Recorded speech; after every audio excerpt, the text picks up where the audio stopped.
I just got back from an amazing trip aboard the Enchanted Princess, and today we're going to talk about it. Let's go.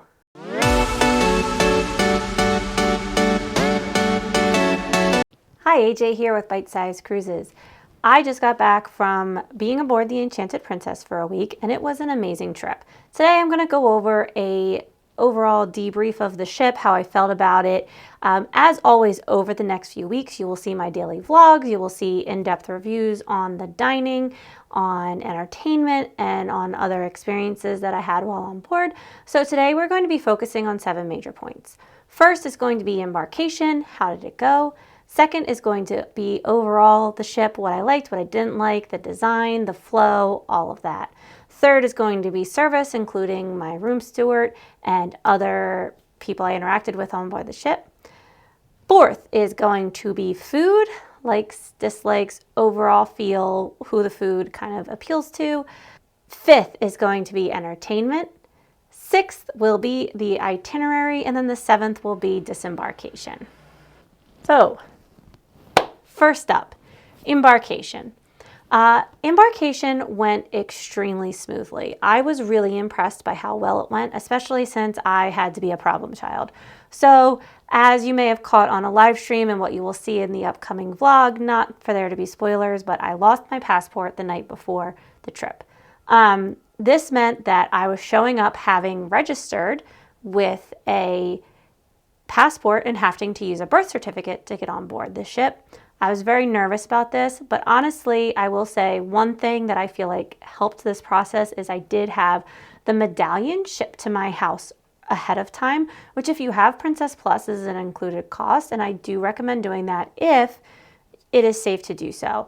I know that I've heard expressed concern about what happens if your medallion does not arrive or if it gets stolen by porch pirates, and that is obviously a good concern to keep in mind, but if it is safe for you to do so, having them shipped out ahead of time does make the embarkation process a little smoother.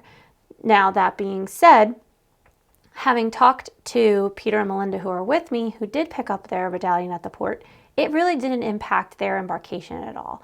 So basically, when you get into Brooklyn, you have to show your medallion or your passport to go through security. For me, having the medallion already meant that there was one less step where I had to explain why I didn't have a passport.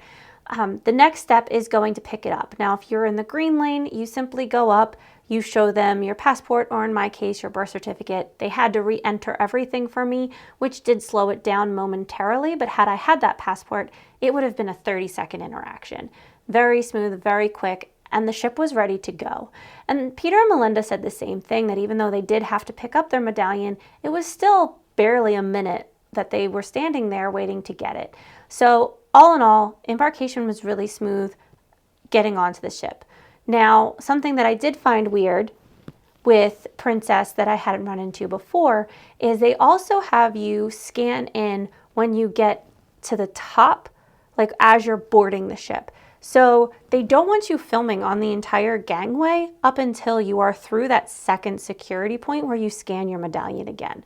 So you are scanning in more times than you are on some of the other cruise lines, but not too bad at all. It went very smoothly. I did get asked to stop filming at one point, which you'll see in my day 1 vlog, but that was because I didn't realize that we were still in that like lockdown secure space. After that, you do need to do your safety briefing, just like on all ships. I will say that the Princess safety video is very long.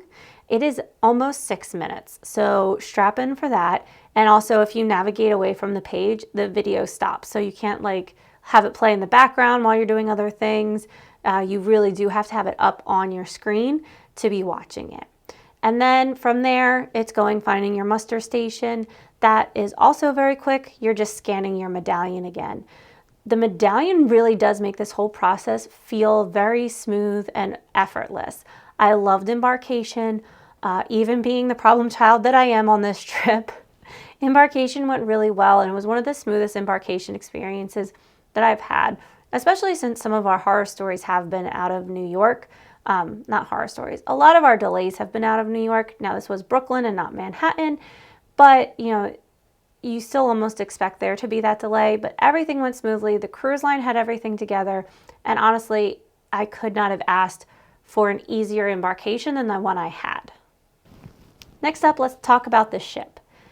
So the Enchanted Princess is one of the newer ships in the Princess fleet, and honestly, it's a beautiful ship. I fell in love walking in there. Messaged John almost right away going, wow, the ship is beautiful. So it feels modern and yet elegant, but not so elegant that you feel like you can't just relax while you're there.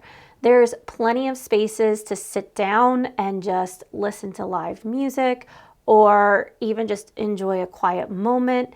I will say my biggest complaint about the ship is that on deck 7, when I was on the Caribbean Princess, there was like a full outside promenade that wrapped fully around the ship, kind of like the jogging track on some of the Oasis ships that are a little lower on the deck plan.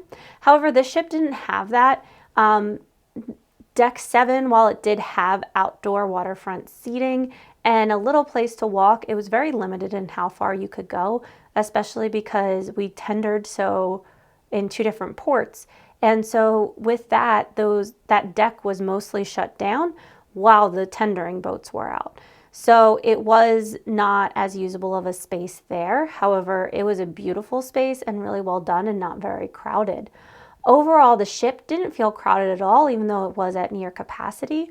There was a really good job of crowd control and keeping things moving, having activities going on at different locations. It really was a very wonderful ship, and the technology worked flawlessly. On board the Caribbean Princess, which is an older ship, there were quite a few times where I did have to scan my medallion at my door. I only had to do that once on this trip, and that was because I left and turned around and realized I forgot something and went back to my door, and I had been gone such a short amount of time. It was very understandable. I wouldn't have wanted the door to be unlocked at that point. So the technology worked fantastic. The design aesthetic was, like I said earlier, very elegant without being overwhelmingly like stuffy feeling. It was very airy and light, but it wasn't completely devoid of color. They did still use a lot of gold, and the restaurants themselves had colorful pieces to them. So I loved those spaces, and the theater was simply amazing. It was enterable on 2 levels, and you had nice open spaces. There really wasn't a bad seat in the theater at all. So very modern feeling. The technology in there was great, but still very relaxing for a trip. This ship is great for people of all ages. There were about 50 kids on the ship. So it's hard to say what it would feel like on a sailing that did have more children, but those kids were really well behaved and kind of like out of sight for the most part. There was not a lot of them there. So while I can't speak to whether it would be a great ship for families, couples, groups traveling together, young people to old people, it was a really great ship and a really great experience for that. Next up is service. So this is only the 2nd ship that I have been on where I can honestly say I did not see anyone who looked miserable on the service team. Everyone was so happy and helpful and just wonderful. The staff really felt like they were going out of their way to make things great. Even I ordered coffee one morning to my room, and I felt like such a little brat doing it because it was just a cup of coffee, but I didn't want to walk down there. And the guy who dropped off my coffee was like, "Good morning, Miss Alicia. How are you today? Here's your coffee. I hope you have a wonderful day." He was all smiles. He, was very engaged with me. And that was true of every person we ran into. So overall, the service was fantastic. My room, Princess is still doing 2 room cleanings a day. I was trying very hard to not make more of a problem for my room steward than I needed to. But my room was kept very nice. My patters were always well laid out. Things were picked up. Like when I had to fill out my customs documents and everything, I had no problem. It was one of those things where I knew my room steward was there, but he was never really visible. He was like a ghost coming in and cleaning my room and leaving. And that can be, a great thing. I am a little sad I didn't get to know him a little better, but that's okay. He did a fantastic job, and I reflected that in my survey. I will say the one kind of strange thing on the service/ship part is my hallway was having the carpet removed while I was having the carpet replaced while I was there. And so for a large part of the trip, I had to be careful when I was going back and forth to my room. Not that they were blocking the way, but I didn't want to interrupt them and make it take longer by going back and forth. And I am a forgetful person, so I did forget some stuff in my room a few times and felt really bad going back. But they were very nice about it. They were never grumpy. Even the people doing that were like, oh, no, please come through. It's okay. And the cruise staff was just amazing. They honestly felt like they wanted to be there. They all had smiles on their face. It was such a great vibe that came from, the top down, because the captain and the cruise director were like that. Every level of service, everybody had a smile on their face. Everyone was kind. Everyone was friendly and willing to engage and talk to you. Next up is the food. Now, if you've been around the channel at all, you know I am not the foodie. I have allergies, and I am not, the most adventurous eater in the world. I have some texture issues when it comes to food, and so I always feel like a little bit of take my review with a grain of salt. However, I enjoyed everything I ate on this trip. I did the Crown Grill and 360 experience as far as specialty dining goes. And then you have the casual dining, it is not included in your fare, but it is less expensive than the specialty, less fancy. You could show up in your jeans or a t-shirt and shorts and no one's going to kick you out. So that's the casual dining. The food was amazing. The best cheesecake I've ever had was at O'Malley's. The food all was fresh. It all tasted good. The buffet was fantastic. There's just cheese out all day at the buffet. Like, not the same cheese, obviously, you get changed, but there's like a cheese section, and I do love a good cheese plate. So I ate a lot of cheese, is the spoiler alert to that. But the food was all delicious, really well done. The only food I wasn't like as big of a fan of that I thought I would be was doing Ocean Terrace. That is a fixed menu, and I will get to that with my like full food review of that. But even that, it was good. It just wasn't exactly what I was looking for. But food's amazing. If you have Princess Plus or Princess Premier, all of your specialty coffees are included, and their coffee is great. Their honey lavender latte, I will dream about that. I had that on Caribbean Princess. I had it here. It was great both places. So that was fantastic.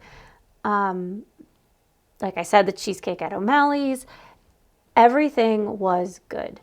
I think the only thing I took that I didn't eat was I grabbed a seafood salad sandwich the one day, and it had a little too much mayo for my liking. But that was a texture thing, not a flavor thing. It was still good. I just felt weird in my mouth. So overall, the food was fantastic. You can't go wrong with that. I loved it all. It was so cool. Entertainment. So Princess is known for its technology, especially when it comes to entertainment. They were one of the first cruise ship companies that had the like really cool projectors and like interactive screens that their cast was on. And this cruise really took advantage of that technology and knocked it out of the park. So there were 3 shows on board. There was Spotlight Bar, Rock Opera, and Five Skies.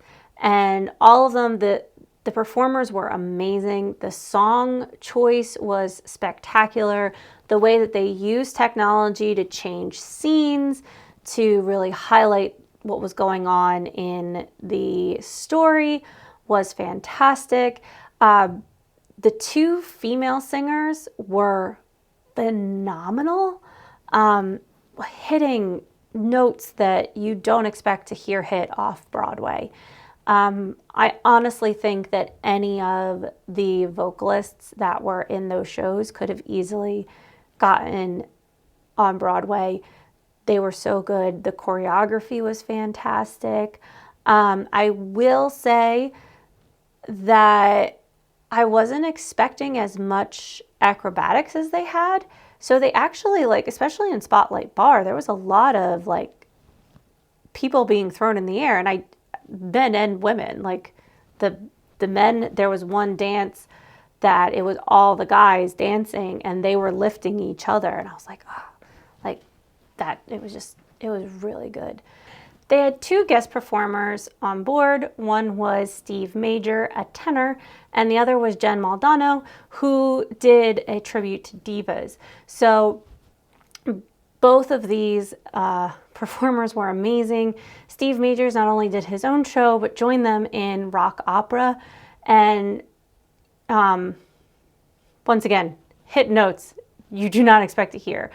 He was so good. And then Jen Maldonado, I don't know how she's not a big name somewhere. She was doing Aretha, she was doing Whitney Houston, she was doing Barbara Streisand. She was doing them back to back. She was hitting all the notes and she sounded like them.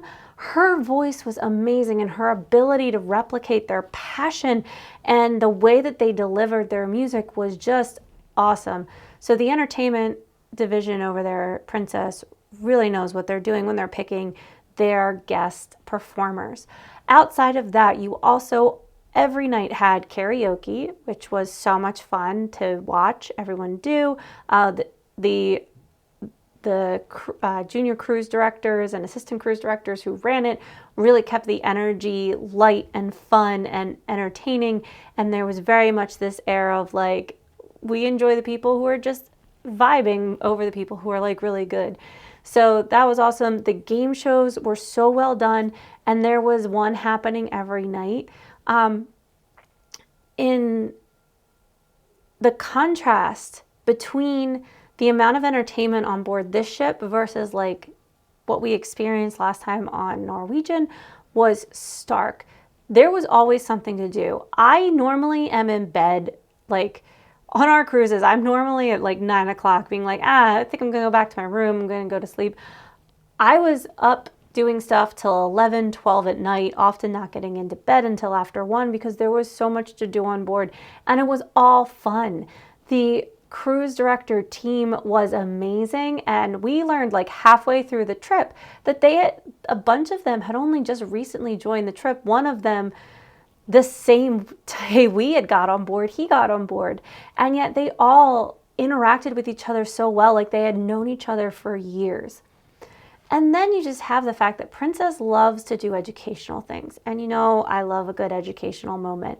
So the behind the scenes stuff was amazing. We actually got to tour the galley on the last day. And that was, I started going with them. I didn't finish that out. But just the fact that normally, like, you pay a lot of money extra to do any of the behind the scenes where you actually get to go in places and they're just taking you through the galley. I think that's so cool. And even the people that they had on stage for the cooking demonstration, which was the head chef and the head of hospitality, they were engaged and funny, and everything was well scripted and done. And there were a few changes to the entertainment throughout the week, but all in all, it was such a smooth program. There was always something to do. Everything was engaging. A lot of stuff was packed, but it didn't feel like you were like jostling for space a lot. It still felt like a very natural room. They also had a lot of arts and crafts. They had a lot of trivia. So the entertainment to me was a solid 9.5 out of 10. Absolutely loved the entertainment. Next up is the itinerary. This is one of my favorite itineraries that we have done. Last year when we did Canada and New England, we did also get to go to Portland and St. John. And I would have loved to have visited those places again. However, I was not mad about this itinerary at all. We went to Newport, Rhode Island, Boston, Bar Harbor, and Halifax.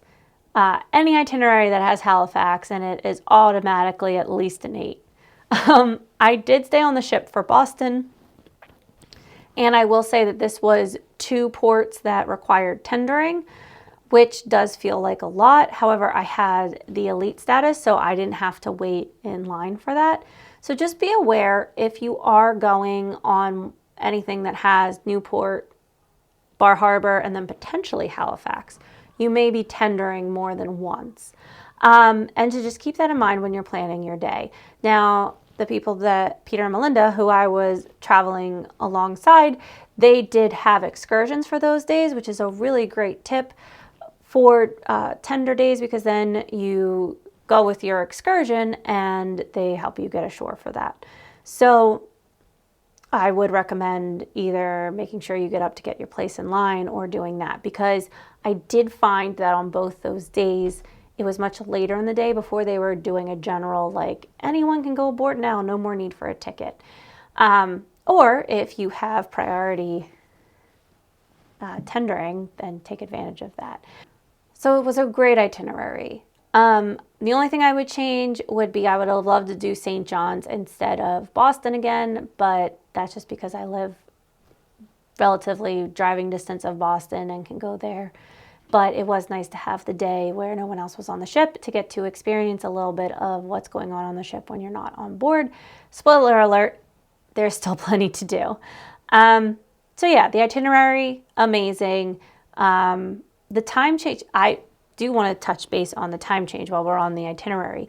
So normally I'm used to, when you have the time change, if you're disembarking on Saturday and you leave the port on Thursday, that Thursday night you'll do the time change back to where you will be disembarking on Saturday, and that way there's no issue with getting into port and someone's clock not being set correctly.